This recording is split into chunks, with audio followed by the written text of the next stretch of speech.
Bienvenidos a República Laica, soy Roberto Blancarte y este programa lo dedicaremos a un tema crucial que involucra a hombres y mujeres en una república laica como la nuestra, porque tiene que ver con los derechos de las personas para decidir sobre lo que sucede en sus cuerpos.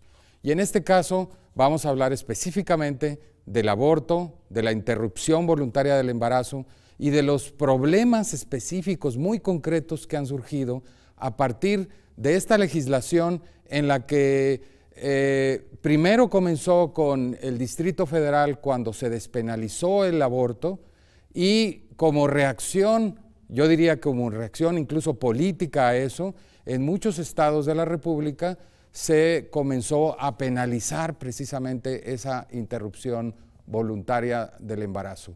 Son problemas muy complejos que abordaremos primero con una de nuestras invitadas, Marta Tagle, quien fue diputada y junto con Elsa Conde y Rosario Ortiz de 3 partidos de izquierda, curiosamente mujeres, las 3 fueron las que impulsaron la iniciativa para tener una república laica.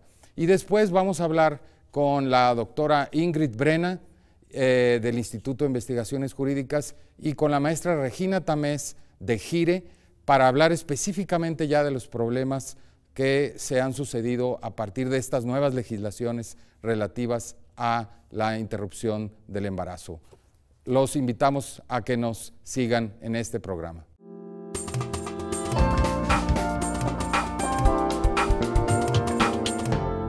Opinión sobre las leyes del aborto. 52.9% debe estar permitido en algunas circunstancias, 29% por el derecho de las mujeres al aborto y 18.1% debe prohibirse en todos los casos. ¿Cuándo debe permitirse que una mujer recurra al aborto? 79.5% cuando su vida está en peligro, 71.3% cuando el embarazo es producto de una violación y 57.2% cuando el feto presenta defectos congénitos. El apoyo para que la Iglesia Católica permita el aborto en ciertas circunstancias, 74% sí, 26% no. Pues estamos aquí con nuestra primera invitada, la licenciada Marta Tagle, quien es directora de una organización que se llama Mujer, Ideas, Desarrollo e Investigación, que es una organización de la sociedad civil organizada, de donde trabajamos en los temas de los derechos de las mujeres, precisamente. Perfecto, muchas gracias. Bueno, una de las ideas de este programa es poder comentar algunas noticias de actualidad con nuestras invitadas, precisamente. Así que voy a mencionar 2 noticias que le voy a pedir a Marta que nos comente. La primera dice, 25 de enero de 2015, a 7 meses de que termine la actual legislatura, los diputados del PAN y del PRI frenaron la iniciativa para reglamentar en Guanajuato el aborto en caso de violación, porque en principio no están muy preocupados, evidentemente, por los derechos de las mujeres. Por lo menos de eso los acusó la directora del Centro Las Libres, allí en Guanajuato.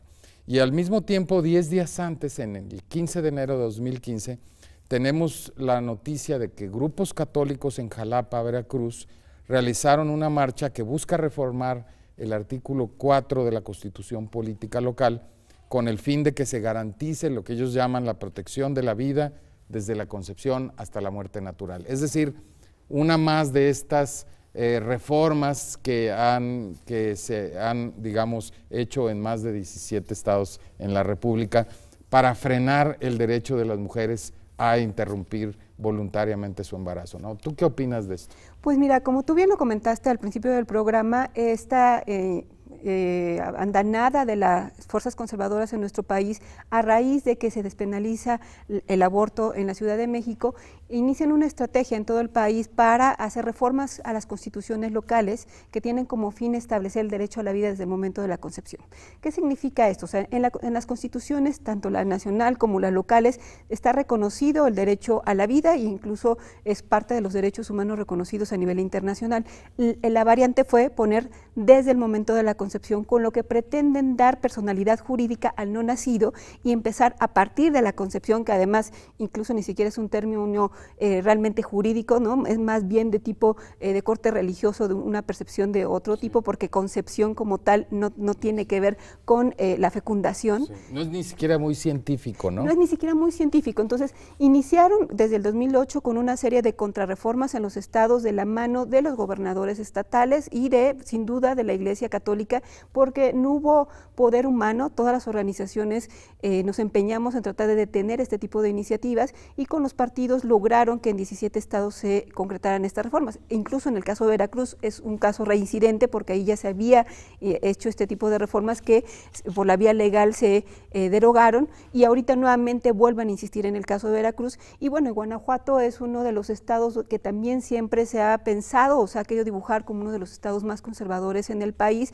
donde difícilmente dejan que se avancen en este tipo de reformas que, por ejemplo, la que se comenta, tiene que ver con establecer el procedimiento para el caso de aborto por violación. O sea, no hay un procedimiento penal para cuando una mujer es violada, a dónde puede acudir y cómo debe ser el procedimiento para que pueda interrumpir el embarazo. Y por lo tanto nadie hace nada, ¿verdad? Porque típicamente nuestras autoridades no tienen competencia, no tienen información y llega una persona violada y simple y sencillamente no se hace nada, ¿no? No, y además hay una norma a nivel federal, la norma 046 de salud, que establece el procedimiento en caso de violación, entre otras cosas, que esta sentencia también, hay que decirlo, esta norma 046 deriva de una sentencia, de un acuerdo amistoso entre México y la Corte Interamericana para establecer justamente el procedimiento que tienen que seguir los médicos y las instituciones en nuestro país en caso de violación, y esto se da a raíz del caso de Paulina, que fue muy conocido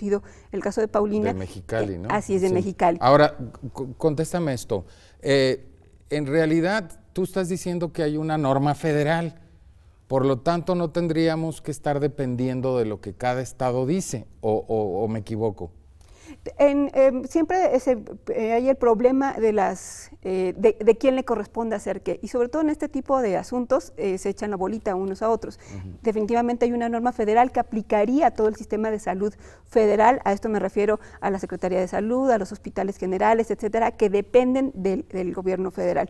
Y lo que se está buscando es que además en los códigos locales de procedimientos penales se establezca el mecanismo cuando tiene que ver con un asunto de carácter penal como es una violación, que hay un delito que perseguir y que por lo tanto se le debe de dar, o sea, por una parte la atención médica que se le tiene que dar a una mujer que llega en situación de violación al hospital y que tiene que ser atendida y entre otras cosas proporcionarle la píldora de emergencia para efectivamente evitar un embarazo no deseado, hasta una posible interrupción del embarazo en fechas posteriores a la violación producto de esta violación. Esa es una parte, la médica, y por otra parte el procedimiento penal, que es el que tiene que quedar en la ley establecido, que es lo que nos ha aprobado en Guanajuato, para efectivamente decir, a ver, el Ministerio Público tiene que levantar la denuncia, que tiene que haber la investigación, todo esto tiene que ser en un tiempo límite, en fin, todo este paso jurídico que se tiene que dar para que quede establecido el garantizar a una mujer que ha sido víctima de violación que puede interrumpir un eventual embarazo. Ahora, tú mencionaste el derecho a la vida y las distintas formas de entenderlo. Evidentemente, es un concepto, el derecho a la vida, que me imagino que puede ser interpretado de muchas maneras. Y luego mencionaste cómo se le puede agregar desde la concepción, que es un concepto que no es ni jurídico estrictamente, ni científico tampoco, y sin embargo ahí está, ¿verdad? ¿Cómo le hicieron para meter cosas que no son estrictamente jurídicas y que no son estrictamente científicas en tantas legislaciones, ¿no? Sí, pues de entrada efectivamente, si pensamos a los derechos humanos como un tema donde el Estado, en este caso las instituciones del Estado, tienen que garantizar esos derechos, tenemos que pensar cómo el Estado garantiza el derecho a la vida de las personas. Y aquí entra una palabra que tiene que ver con el derecho a una vida digna, ¿no? O sea, a partir de qué momento el Estado puede garantizarte una vida digna a las personas. Y eso pasa por alimentación, colegiatura, o sea, todos los derechos a los que tenemos humanos, todas las personas tenemos ese derecho. Entonces, ¿a partir de qué momento puedes garantizar como Estado ese derecho a una persona, pues al momento de que esta vida sea viable, ¿no? Y hay diferentes estudios que determinan que no puedes en un óvulo fecundado, ¿no?, ni siquiera pensar que todavía haya viabilidad, porque ni siquiera se ha implantado o incluso se ha implantado, pero todavía por sí mismo no tiene viabilidad. Entonces, hemos llegado al extremo ridículo de pensar que, bueno, ¿cómo vas a garantizarle el derecho antes de que nazca a la educación, a tener un pasaporte, identidad, etcétera? Porque simple y sencillamente es algo que no puedes garantizar como Estado. O sea, te metes como Estado en un verdadero problema al establecer desde la concepción y hasta la muerte natural, que también con eso buscan eliminar cualquier tipo de decisiones como la eutanasia, ¿no? Bueno, yo quería platicar de muchas más cosas en esta sección, se nos fue el tiempo. Yo quería hablar de las mujeres kurdas que están defendiéndose en contra del Estado Islámico como guerrilleras kurdas en la ciudad de Kobane, donde están siendo sitiados cerca de Siria precisamente. Quería hablar de lo que pasó con la próxima beatificación de Monseñor Romero en el Vaticano y de muchos otros temas, pero se nos acaba el tiempo.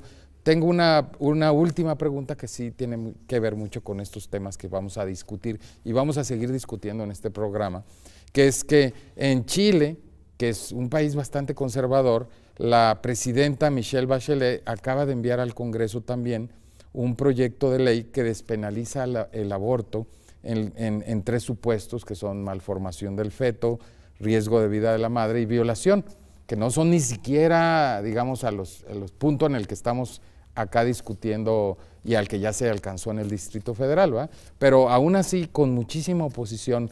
¿Tú qué piensas de esto, sobre todo en términos comparativos con Chile y México, ¿no? Pues yo creo que en el caso de Chile, el retraso que ha tenido este tema en avanzar tiene que ver también mucho con la influencia de la iglesia chilena a que se impida avanzar en este tema. También digo, en Chile recientemente se reconoció el tema del divorcio, por ejemplo. O sea, ahí la iglesia ha tenido mucha influencia para que este tipo de decisiones públicas no se tomen. Creo fundamental que la presidenta Bachelet en este segundo periodo retome nuevamente un tema que las mujeres sí reclamábamos en el caso de Chile, porque sin duda, aunque todavía no llega a los estándares que se están pidiendo, como en el caso de México, como en la Ciudad de México de manera particular, que es la interrupción legal del embarazo, sino que se avance por lo menos en estas 3 causales que permitirá a las mujeres chilenas acceder a interrumpir un embarazo en esas 3 supuestos.